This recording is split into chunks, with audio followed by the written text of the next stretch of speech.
이 안첼로티와 과르디올라가 붙으면 최근에 이제 새 시즌 동안 챔피언스 리그에서는 최고의 경기들이 늘상 만들어졌죠. 지지난 시즌에는 레알 마드리드가 맨시티를 이기고 올라가서 우승을 했고, 지난 시즌은 맨시티가 레알 마드리드를 이기고 올라가서 우승을 했고, 이번 경기는 레알 마드리드와 맨시티가 결국에는 승부를 180분 내에서는 못 가렸습니다. 승부차기에서 오늘 레알 마드리드가 승리를 했는데, 이게 참 이 과르디올라와 안첼로티 감독이 스타일도 너무 다르고요. 그리고 오늘 경기만 봐도 안첼로티 감독은 수비 이후에 비니시우스, 호드리구, 벨링엄 역습, 발베르데까지, 맨시티는 계속 볼을 점유하면서 레알 마드리드의 이 수비 라인을 공략하려는 모습, 이런 이제 모습들을 보면 확실히 정말 스타일도 다르고 뛰고 있는 선수들의 이 퀄리티도 한 명 한 명이 뭐 월드 클래스 선수들이고, 그러다 보니까 오늘 경기가 뭐 4강전, 결승전 이제 남은 경기들을 통틀어 봐도 아마 가장 수준이 높고 가장 재미있는 경기가 될 것 같아요. 안첼로티 감독이 맨시티 원정이다 보니까 수비적인 전략을 잘 짜왔습니다. 그리고 심지어 오늘은 슈아메니가 경고 누적으로 못 나오기 때문에 수비 라인의 밀리탕도 부상에서 복귀한 지 얼마 안 됐고 나초 페르난데스를 선발로 기용을 했죠. 그리고 발베르데를 오른쪽으로 두고 지난번처럼 호드리구를 왼쪽으로 둬서 비니시우스와 호드리구 두 명의 선수가 요 라인에서 역습을 한다, 이 컨셉으로 가지고 나왔어요. 근데 오늘 경기는 지난 경기 자체는 워커가 없다 보니까 워커가 없으니 요 오른쪽 라인을 호드리구와 비니시우스가 공략한다, 이 컨셉이었죠. 그런데 이제 오늘은 워커가 나왔잖아요. 워커가 나오다 보니까 확실히 호드리구든 비니시우스든 워커의 스피드가 비니시우스와 호드리구를 따라가서 완벽한 수비를 하는 장면들이 많았었습니다. 그러니까 오늘 경기는 레알 마드리드가 역습을 잘 들고 나와도 워커 한 명 때문에 비니시우스라는 이 역습의 최전방 역할을 하는 이 선수의 이 활약이 약간은 반감이 되는 경기일 수가 있어요. 뭐 워커가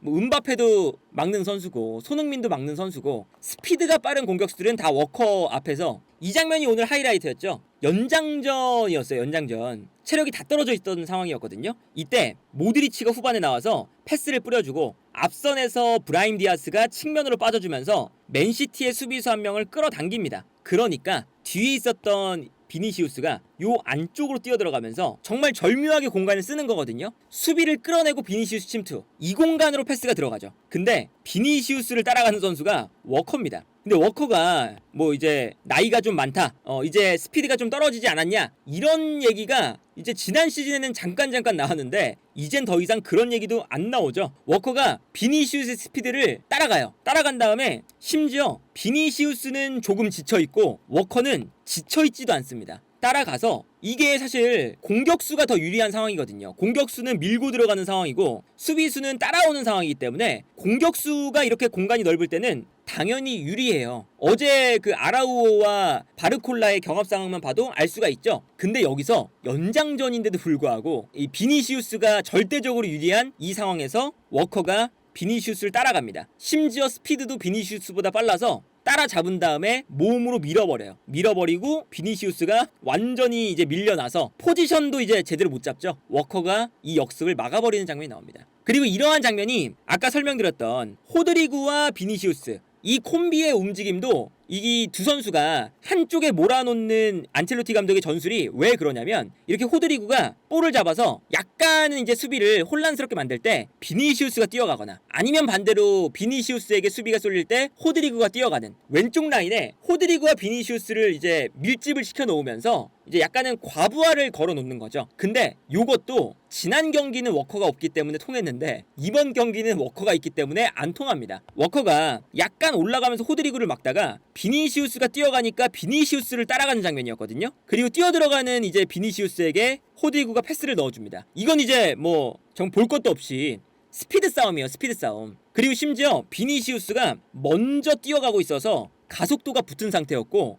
워커는 비니시우스보다 뒤늦게 달리기 시작해서 가속도가 붙을 시간이 비니시우스보다 적었어요. 그런데 여기서 따라갑니다. 비니시우스를 따라가고 심지어 비니시우스보다 빨라서 비니시우스를 완전히 몸으로 밀어버리는 장면이 나옵니다. 이런 모습을 보면 레알 마드리드의 역습 패턴에 어느 정도 워커가 나오면서 맨시티도 대응이 잘 됐어요. 근데 이제 오늘 경기 보시면 레알 마드리드가 오히려 워커 쪽보다 워커가 없는 왼쪽 공간을 공략하기 시작합니다. 이것도 안첼로티 감독이 이 맞춤 전술과 경기를 이제 꾸려가는 포인트들이 너무너무 좋아요. 그러니까 오늘 어떤 장면이었냐면 이제 워커가 이제 이 공간에 있으니까 비니시우스가 굳이 워커 쪽으로 붙지 않고 그냥 원톱으로 올라가요. 그 다음에 호드리구가 워커에게 붙어주고요. 그리고 여기에 더해서 발베르데가 오늘 이 발베르데의 쓰임법도 재밌었거든요. 발베르데가 오른쪽 측면에 있지만 아무래도 크로스가 있기 때문에 가운데로 들어와서 미드필더 싸움도 해줘야 돼요. 발베르데가. 근데 이러한 전략을 이제 안첼로티 감독이 이제 과거에서부터 그 벤제마와 비니시우스가 챔피언스리그 우승을 이끌 때 그때도 발베르데가 가운데로 들어왔다가 측면으로 나갔다가 하면서 그때는 심지어 모드리치와 크로스가 둘 다 있었는데 이 두 선수의 기동력을 채워줬거든요. 그런데 오늘 경기도 마찬가지입니다. 크로스가 기동력 자체가 좋지 않다 보니까 이제는 발베르데가 측면에 있지만 가운데로 들어와서 중원 싸움을 해줘요. 그런데 공격으로 나갈 때는 빨리 올라가면서 그바르디올을 묶어줘요. 의도적으로. 그리고 앞에서 벨링엄, 비니시우스 1대1로 붙어주는 거죠. 그리고 이게 1대1로 붙어주면서 발베르데, 호드리구가 측면을 넓게 펼쳐주고 그러면 공간이 나오니까 여기서 벨링엄, 비니시우스 뛰어들어갈 수 있는 공간이 나옵니다. 그리고 뭐 뛰어들어갈 때 자연스럽게 스위칭이 된다거나 이런 공간을 만들기 위해서 발베르데, 벨링엄, 비니시우스, 호드리구 4명의 선수를 역습할 때 굉장히 높게 올려서 맨시티의 수비를 좌우로 분산시키는 형태를 가져가요. 여기서 득점이 나옵니다.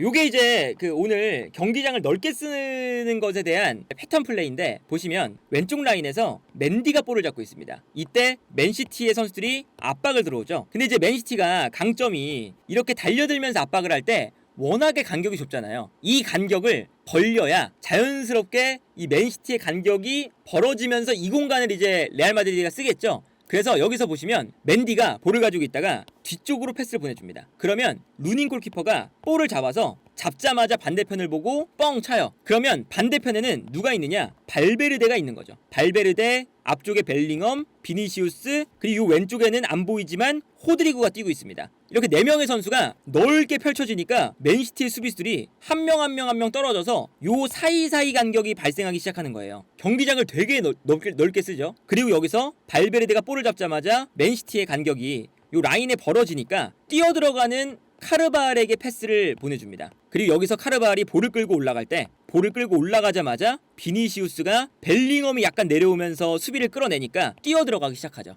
이런 것처럼 오늘 이제 경기를 보면 레알 마드리드가 경기장을 넓게 쓰면서 역습을 준비하는 요 패턴, 이 패턴이 그 안첼로티 감독이 경기 준비를 너무너무 잘해온다. 그래서 뭐 오늘 득점 장면도 이럴 때 나옵니다. 딱 아까 말했던 그 장면이에요. 이 장면도 루닌 골키퍼가 카르바알한테 줘요. 그러면 카르바알이 볼을 잡았을 때 발베르데 올라가고요, 벨링엄 올라가고, 비니시우스 올라가고, 호드리구 측면으로 뜁니다. 요 4명의 선수가 앞쪽에서 맨시티의 4명의 수비수를 좌우로 끌어당기는 거죠. 한 명 한 명씩. 그러다 보니까 여기서 발베르데가 측면으로 나오면서 수비를 끌어당길 때 벨링엄이 이 공간으로 뜁니다. 그리고 벨링엄에게 이제 패스가 들어가죠. 그리고 여기서 벨링엄이 볼을 잡는 순간 벨링엄에게 수비가 이번에는 쏠리니까 그 순간 발베르데가 다시 측면으로 뛰어요. 그리고 뛰어들어가는 발베르데에게 벨링엄이 이제 패스를 보내주는 거거든요. 그러면 발베르데가 이번엔 볼을 잡을 때 발베르데에게 수비가 끌려 나오니까 그 순간 뒤에 있었던 비니시우스가 뛰어들어가면서 이 공간을 또 활용을 합니다. 공간을 정말 활용을 잘하죠. 끌어내고 침투. 여기에 이제 비니시우스에게 침투 패스, 비니시우스가 이 공간에서 볼을 받은 다음에 크로스. 그리고 여기서 비니시우스가 수비를 끌고 나오니까 이 공간으로 이제 반대편에 있었던 호드리구가 뛰어들어가서 여기서 득점. 이거는 오늘 이 레알 마드리드의 역습이 얼마나 수준이 높았는지를 볼 수가 있는 거예요. 루닌 골키퍼부터 시작해서 오른쪽에 있는 발베르데가 끌어내고, 중앙에 있는 벨링엄이 끌어내고, 그 다음에 가운데 있는 비니시우스가 또 끌어내고, 반대편에 있는 호드리구가 득점. 이거는 레알 마드리드가 이 뭐 어쨌든 선수의 퀄리티가 너무 좋긴 하지만 그러다 보니까 이제 뭐 몇 명의 선수로만으로도 역습이 돼요. 그렇기도 하지만 이 역습 패턴 자체를 너무나 준비를 잘 해왔다.